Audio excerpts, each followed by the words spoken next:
Welcome to the Enabled by East Los Capital podcast, where we interview tech founders and investors in the East Los Capital ecosystem about their career stories and how tech has enabled growth for their companies. This week, I am speaking with Christina Mendez, the CEO and founder at Ellie Rose, a fashion-forward tech and lifestyle accessories company. Hi, Christina. Thanks so much for joining us on the Enabled by East Los Capital podcast. Hi, Sally. Thanks so much for inviting me. Okay, great. Let's just jump right in. Could you tell us about your background, what your professional experiences were prior to founding Ellie Rose?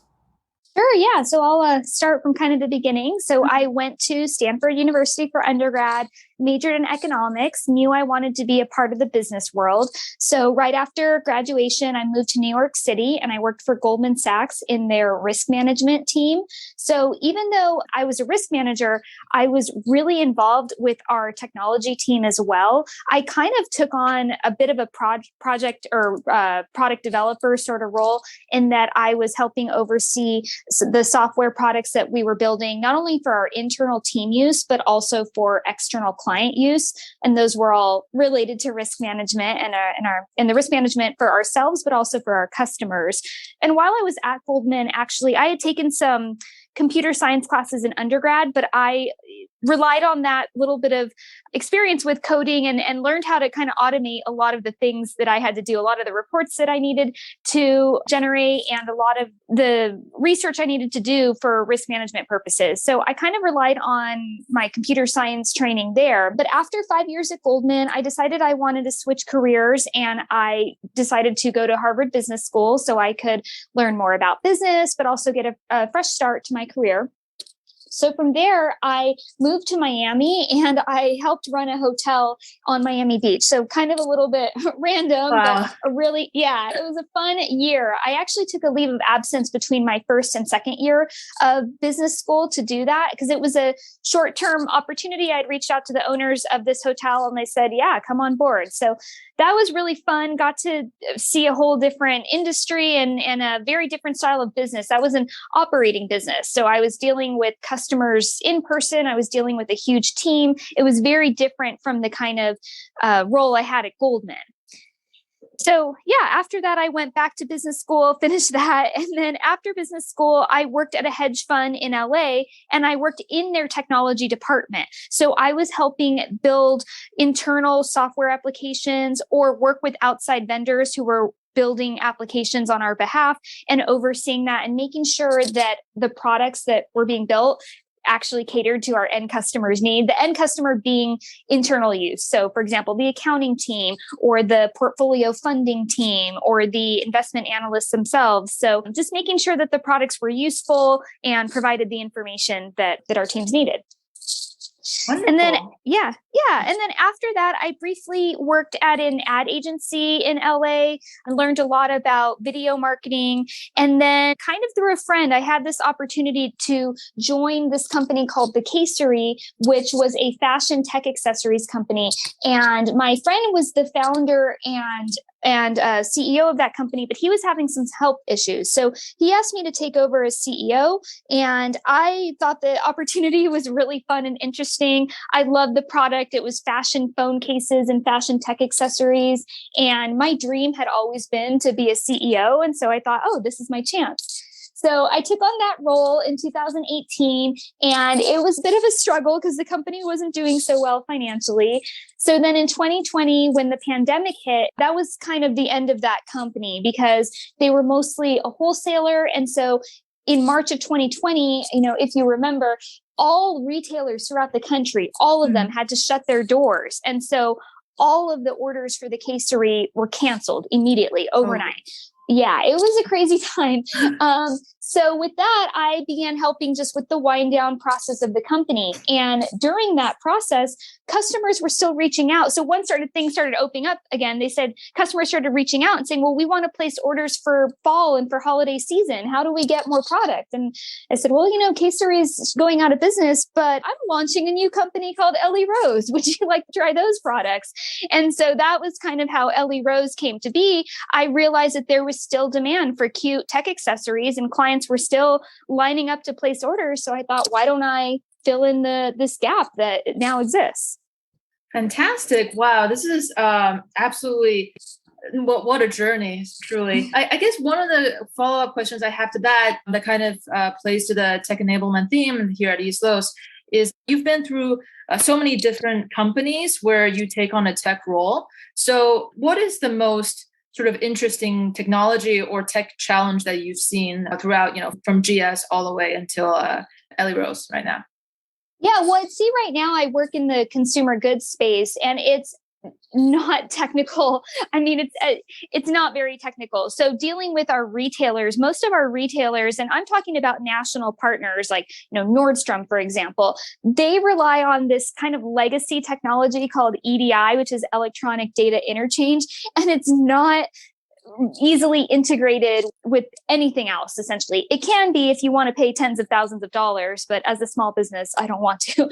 So I think that's a really interesting opportunity. And I know that there's a lot of these online EDI providers that they claim to be cost effective. But I mean, even as a small company, I have to spend several thousands of dollars a year on this software. So I do see this huge opportunity for whoever wants to undertake it to help modernize retail and wholesale, and connecting the dots between retailers and their suppliers with submitting orders, as well as shipment notifications and inventory tracking, and doing it in a way that's really on the side of the small suppliers, because a lot of these huge retailers, they may have the budget to implement these huge customized technology for sending and receiving orders. But I think if they think about the smaller suppliers, it seems like there's definitely a space for some sort of marketplace or technology solution to help facilitate all that. Fantastic. So you mentioned, is it an EDI provider? Yeah. So most of the national retailers require orders to be processed through what's called EDI. And it's just a very old school sort of system, in my opinion. So it would be great if there was a more cost-effective solution for everyone, and that kind of streamlined things and that integrated more. I mean, so many of us are using Shopify for our websites. Like, there should be systems that automatically integrate with Shopify, for example. That would solve so many problems for suppliers. Fantastic. Wonderful. So, one of the points that you touched on was during HBS, you went and managed a hotel. So, I'm really interested in, why. So there are so many opportunities you can pursue at Harvard. What motivated you to reach out to that hotel, and what was the sort of the challenge of success that you saw there? Sure. So once upon a time, I really wanted to become a hotel developer. So when I was working at Goldman, I did a lot of traveling just for fun, and I really loved staying at hotels. And I thought that my next career path would be to work in hotel development. And I also had a lot of ideas on how to use technology to make hotels more efficient. So, starting with automated self-check-in and keyless entry. And a lot of hotels are actually doing this now. So it's really cool to see that happening. But at the time that I was kind of daydreaming about all this, hotels were not very technology focused at all. So I started reaching out to hotels and seeing if I could break into that industry. I'm a firm believer that the best way to learn an industry or a business or whatever it may be is to actually get out there and do it. And I'm not afraid to get my hands dirty. So, there were times where I was literally working in the housekeeping department because I wanted to understand, how does housekeeping work and how can this be automated? And actually, while I was at the hotel in Miami, I coded literally from scratch a web-based application that allowed the front desk to communicate with the housekeeping department about what were the pending requests. So let's say a customer asked for additional towels or additional sheets or something, they could input the request into the web app rather than having to tie up the phone lines and calling each other. And then the nice thing about the web app is that it was all time-stamped and it had a username. So you know exactly when the request was entered and what time did it get resolved and who entered that. So it added a lot more accountability and traceability to the whole process. And so, yeah, I think that at the time, hotels were not necessarily taking advantage of a lot of, very simple technology solutions, but it really, in the end, would enhance the customer's experience, because if they're getting their towels delivered sooner, then they all win. Oh, wow, that's actually fantastic to hear. Me personally, when I stay at hotels, I would always kind of dread having to call the hotel front desk and then explain and then wait for ages and then in the end not get anything delivered. So, that's just fantastic to hear about. Yeah. So, the next step is I really would love to hear about, what is your vision for Ellie Rose? What does your customer makeup look like? And you kind of touched on this already, but how does COVID sort of influence your customer buying behavior? Sure. So Ellie Rose really started as primarily a wholesaler. So meaning we sell to other retailers. Nordstrom was one of our first clients, and you can find our products in boutiques, independent boutiques all over the world. Really, we're really big. It's called the gift world, and they have trade shows multiple times a year. And so if you walk into let's say you go on vacation and you go to a really cute boutique, there's a good chance you're going to find our products there. That's kind of our sweet spot.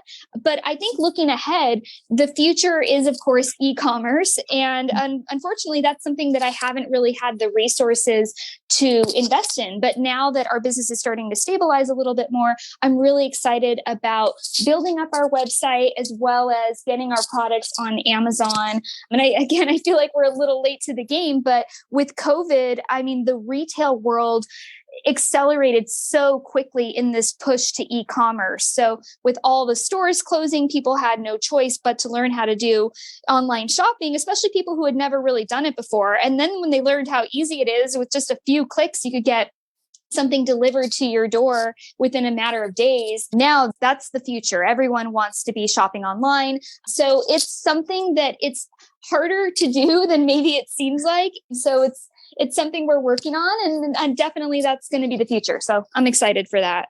Yeah, absolutely.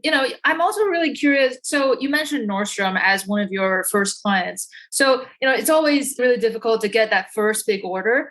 So how did you what was your strategy in, getting your first big client? Was it, these sort of gifts trade show that you talked about, or was it something else? So as I mentioned, leveraging existing contacts. So because I knew these buyers on a first name basis, having that conversation and saying, hey, I'm starting this new company. Do you want to test out our products? That was certainly an advantage. They trusted me individually, and they were willing to give us a try because they knew who I was and what sort of products we're capable of delivering. So that was certainly an advantage. But that being said, we've opened a ton of new accounts that I have never worked with before. And that's just kind of the art of cold calling, the art of cold emailing. So I do have a director of sales, and she spends all day reaching out to customers. And, 99% of the time, it's a cold email that they've received. And it's really kind of trying to see what works, testing all different strategies. So is it a longer email with a catalog attached? Is it an email with 2 sentences with just an image in the email body? We've kind of tried everything, but I would say, don't be afraid to send cold emails or LinkedIn messages or cold calling. That's how sales get done. And it's not the most glamorous thing, but that's how it's done. Yeah, I totally agree. I'm actually, so I had a look at the Ellie Rose website, and all of your, the iPhone cases and AirPod cases, they look so beautiful. So, they truly do. So, in terms of social media, because, on, my Instagram feeds, I do see some products that are kind of similar. How do you think about social media, or how does your media department think about it? Sure. And so we unfortunately have not invested a whole lot in social media.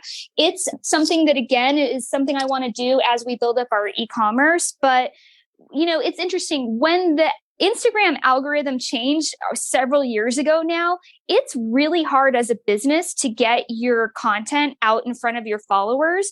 And so, just posting organically gets less and less traction. Instagram ads are definitely, an area that can be profitable and something I would recommend to e-commerce businesses.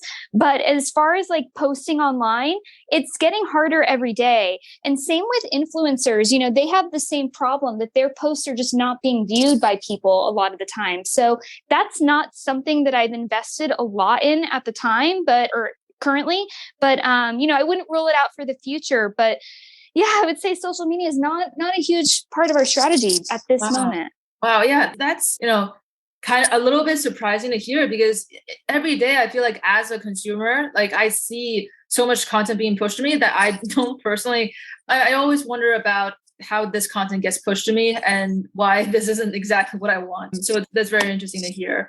So in terms of, a little bit on, because we've been talking about consumer a little bit, What are some major trends in sort of the either the fashion tech accessories vertical or the broader consumer ecosystem that kind of excite you? What are some trends in this area that really you see?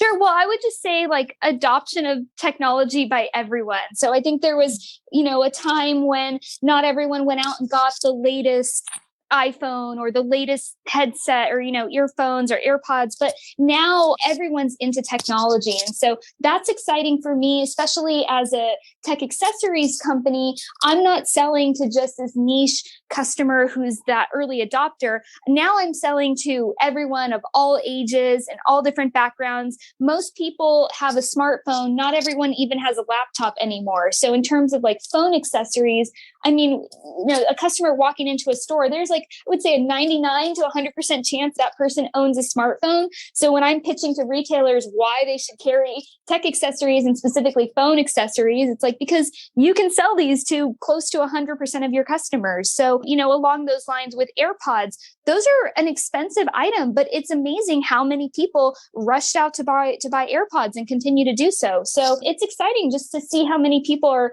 really excited about new technology and how it spans kind of all generations now.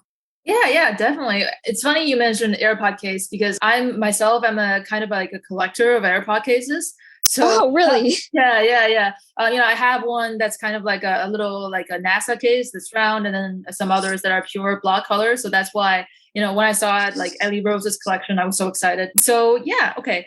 A little bit, harkening back because we already started talking about tech enablement in everyone's lives as of now. What about your personal life? Do you see sort of, you talked a lot about how tech has played a great role in your professional life. Do you see, tech also playing a similar enhancement role in your personal life? Yeah, definitely. Well, it's all kind of related because when you're a CEO, you work 24/7. But I'd say with technology, when I launched this company, it was so important for this company to be completely cloud-based, meaning that I can operate this business no matter where I am in the world. And to that end, I actually have employees all over the world. I have a whole team in the Philippines. I have an employee in China. And so regardless of where I am, whether it's on the weekend and I'm sitting at my couch, or if it's during the week and maybe I'm in the office or maybe I'm still at home, I can access whatever I need to access no matter where I am.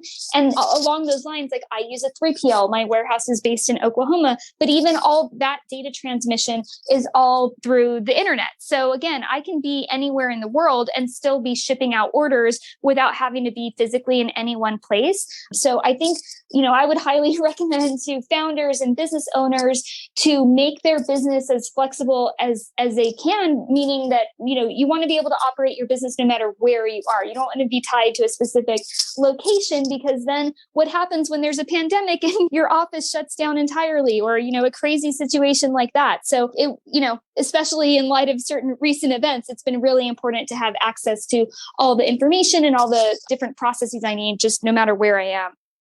Absolutely. It's also interesting that you kind of touched on, your employees being spread out across the world. In terms of customer sort of demographic, are you guys shipping just nationally or internationally? We do have international customers. We have quite a fan base in Canada, actually. And then we do have some customers in Europe as well. But at this point, most of our customers are in the US, but we are happy to expand to globally. Fantastic. So, in light of the recent sort of international political tumbles, let's call it, has that in any way impacted your supply chain? Has that in any way or has any of the sort of, major tumbles that we've seen in the past year, whether it's COVID or global issues, has any of that sort of caused like a unforeseen either spike or like lull in your orders? Yes, absolutely. I mean, I recently just had a shipment be out of this world delayed due to the supply chain issues. And that's another area for tech, to make things better through technology. I'll give you an example. I was supposed to have some containers released from the port of LA last week. And I got a message from my freight forwarder saying, oh, well, the website's down. So they haven't been releasing containers for the past several days. Oh. I was just like, how is that possible? The port of Los Angeles, probably the busiest port in the world. They're just not releasing containers because a website is down. So yeah, that kind of blew my mind. But so yeah, be prepared for that. But in terms of what's going on with Russia and Ukraine, obviously that's a devastating situation. And it is having an impact on my business because a lot of our products are made from plastic, which is derived from oil. And the global oil supply has now been really, impacted by this situation. And so even though I'm dealing with factories in China, they're telling me like prices are increasing by the day. And so they're like, get your orders in now because things are about to skyrocket. So there's been a lot of talk of inflation right in the news. And I think we're actually just at the tip of the iceberg. I think things are about to get quite crazy. Yeah, definitely. I mean, every day looking at Bloomberg, it's really harder than it was before to tell what's going to happen tomorrow. Yeah. So, kind of wrapping this up, in terms of you and Ethos Capital, so the namesake of the podcast, what do you think about sort of the potential for Ethos Capital's Emmanuel and Anthony in their implementation of their sort of tech enablement strategy? Do you think for them, in terms of investing in companies, what's your opinion on that? Yeah. So what I really like about Emmanuel and Anthony's kind of vision is that they have this belief that all different companies can benefit from tech. Like, so you don't have to be a software company to benefit from technology. Any company can benefit from tech. So for example, their two portfolio companies, Kalent and 66 Degrees, they're trying to help companies in all different industries get onto the cloud. And I kind of touched on this earlier on like why it was important for my company to be on the cloud, because no matter what the global disruption is, or, no matter where I am physically, I can still operate my business. And so I think having this lens of applying technology to all companies, all different sizes, all different industries is really important because, I gave many examples just in my earlier talk, from a hotel benefiting from technology to fashion companies. Like, again, you don't have to be a software company. You can be anything and really help make companies more profitable by using technology. Truly. In terms of, so you are currently advisor of Ethos Capital. So how do you think you as a consumer founder can advise on Ethos Capital's portfolio? Sure. So to the extent that there's any portfolio companies that they're considering that are in the consumer goods space, I believe I certainly have some insight to add there. But I've also helped them with prior deals relating to companies more in the traditional tech space. So given my background working in product management, and then as I mentioned, when I worked for a hedge fund, I was in their technology team. So I was helping work with vendors who were selling us software as well as building software myself. So helping them advise on those more tech-focused companies, I've been able to give my input there as far as like what does the product life cycle look like, and how do these products impact that? So yeah, I hope that my insight has been valuable there. Yeah, it definitely has been. Okay, so Christina, last question.